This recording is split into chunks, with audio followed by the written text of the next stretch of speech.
Love your enemy? Before or after the serial killer murders my family?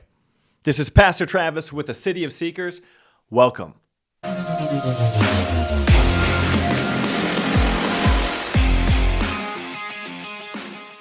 In all situations, who follows this? Give to anyone who asks you.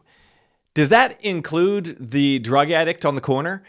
How about commercials for nonprofits? Because if so, treat others the same way as you would like to be treated. I love the way my buddies at the gym greet me. I would never greet my mother the same way.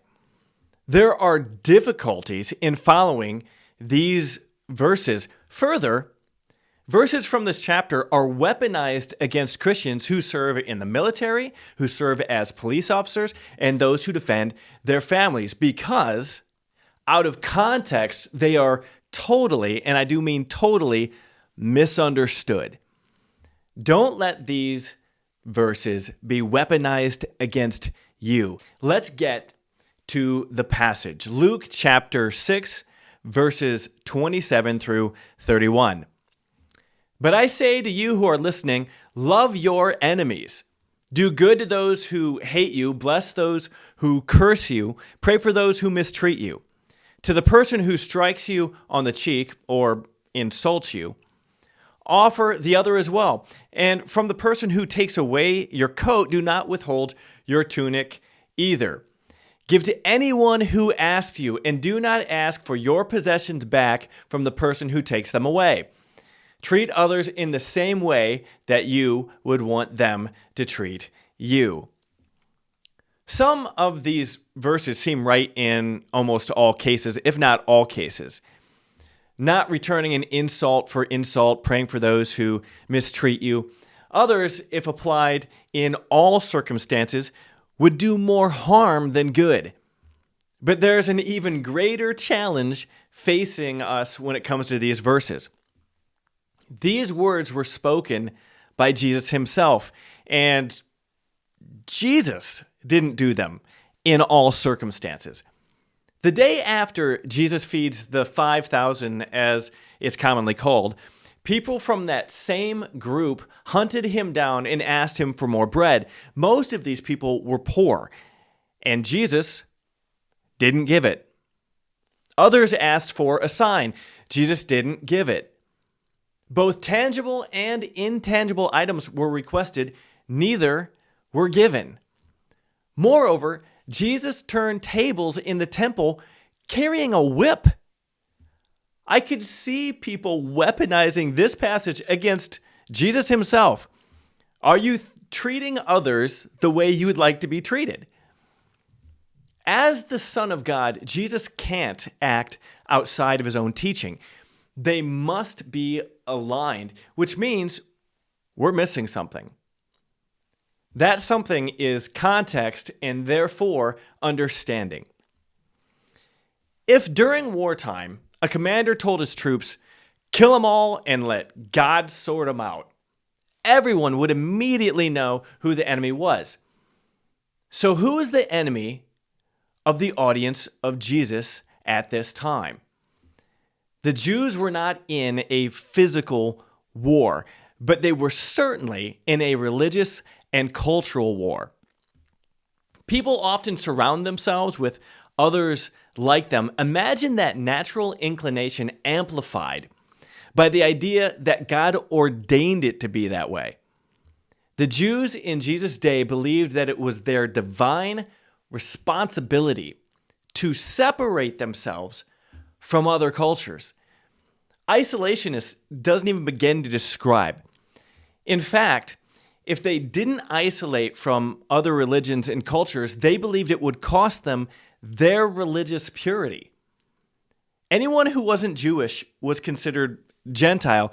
Here's the short list of what Jews refused to do with Gentiles. They refused to enter their homes, eat a meal with them, marry them. That was a big one. Even further, the temple itself disallowed Gentiles into its innermost courts. and only allowed them in the outermost court. The temple was a symbol of how the Jew was supposed to organize his life. Keep everyone else out or lose your religious purity. Anything that threatened religious purity, the center of Jewish life, was absolutely the enemy.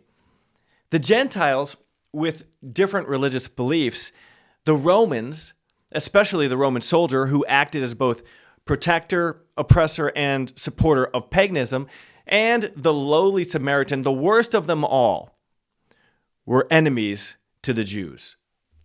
The aim, then, for the Jew was to create a chasm that set them apart from everyone else. And they believed that the more they widened that gap, the more they widened that chasm, the more that they were actually honoring God. These are the enemies Jesus is referencing in this passage. This context snaps the passage into focus. The goal of Jesus' teaching here was to call those who would listen to him to bridge the gap between them and their cultural enemies. His objective was to replace belief in divine isolation with divine outreach. These verses kicked the door in to actions that would have never before even been considered. Loving the Roman, the Gentile, the Samaritan, giving to anyone. The emphasis here, is not on what is given, but rather the recipient. Give to anyone, Jew or Gentile, in need.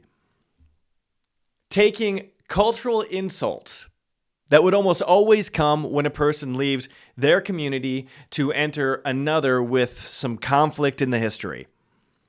All while starting at the place, how would I like to be treated? And then adjusting to the individual as they're bridging the gap. All of these commandments were crafted for the disciples as they made landfall into new cultural worlds outside of their own, something that would have never been considered before. Further, this is absolutely key to understanding. These commands were designed to be flexible with the Holy Spirit in mind. They allow us to act when the Spirit says act and to stand down when the Spirit says stand down. What's the other option? Legalism? Well, good luck with that. Anyone who is even remotely honest with themselves can conjure up scenarios where living out these commands as stated in every situation, absent of the Spirit's leading, would be utterly catastrophic. However, the aim of these commands is exactly right, and it's a reflection of God's heart that we close the chasm between us and those who we are culturally and religiously different than through sacrificial living. Every line in the first 4 verses of this passage indicate a cost to those who would love their enemies. The second section of the passage describes reciprocal relationships. These are some of my favorite relationships. Listen starting at verse 32. If you love those who love you, what credit is that to you? So in other words, you give and then they give back. For even sinners love those who love them. And if you do good to those who do good to you, what credit is that to you? Again, these are reciprocal relationships. Even sinners do the same. And if you lend to those from whom you hope to be repaid, what credit is that to you? These are reciprocal, mutualistic relationships. And they are awesome. I love them, so does everyone else, even sinners. Jesus calls us to go well beyond that, to give without expecting anything in return. Then he adds this incredible twist at the end of the passage. But love your enemies and do good and lend, expecting nothing back. Then your reward will be great. So we're supposed to give expecting nothing back except reward? The answer to that is yes. But instead of being credited, if you will, by the reciprocal relationship, you're being credited by God. He gives when you give sacrificially. Even more, listen to what is gained when we live this way. You will be sons and daughters, if you will, of the Most High, because He is kind to ungrateful and evil people. Be merciful, just as your Father is merciful. This passage is not about letting stabby McMurderface kill your family.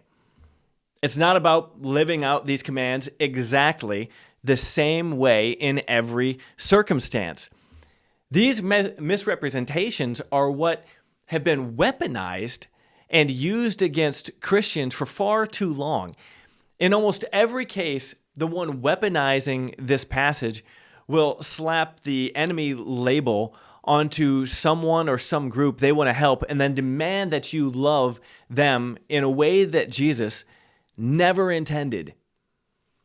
This is a call to action for true disciples to sacrificially bridge the gap between them and others who they are culturally and religiously different than.